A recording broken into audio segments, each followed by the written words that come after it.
Corona virus से बरतानिया की हाउसिंग इंडस्ट्री भी बुरी तरह मुतासिर हो चुकी है। घरों और दीगर इमलाक के लेन देन में 50 से 60% तक कमी रिकॉर्ड की गई है। एक अंदाजे के मुताबिक हाउसिंग इंडस्ट्री गुज़श्ता 11 साल में शदीद तरीन बदहाली का शिकार है। लाखों अफराद बेरोजगार होने लगे हैं।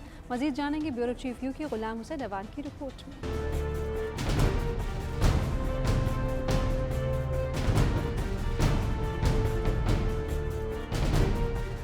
बरतानिया में दीगर इंडस्ट्रीज की तरह हाउसिंग इंडस्ट्री भी बुरी तरह मुतासर। घरों की कीमतों में कमी आने लगी। अगर सूरत हाल में बेहतरी ना आई तो आने वाले दिनों में घरों की कीमतें मजीद कम हो जाएंगी। कोरोना वायरस की वजह से होने वाले लॉकडाउन ने दुनिया भर की तरह बरतानिया में भी मईशत को बुरी तरह मुतासर किया है। हुकूमत ने हाउसिंग इंडस्ट्री को बचाने के लिए कई मराहत का ऐलान किया, ताहम खरीदो फरोख्त में नुमाया कमी की वजह वहाँ दीगर कारोबार की तरह हाउसिंग मार्केट भी गुज़िश्ता 3 माह से ज़वाल पसीर है।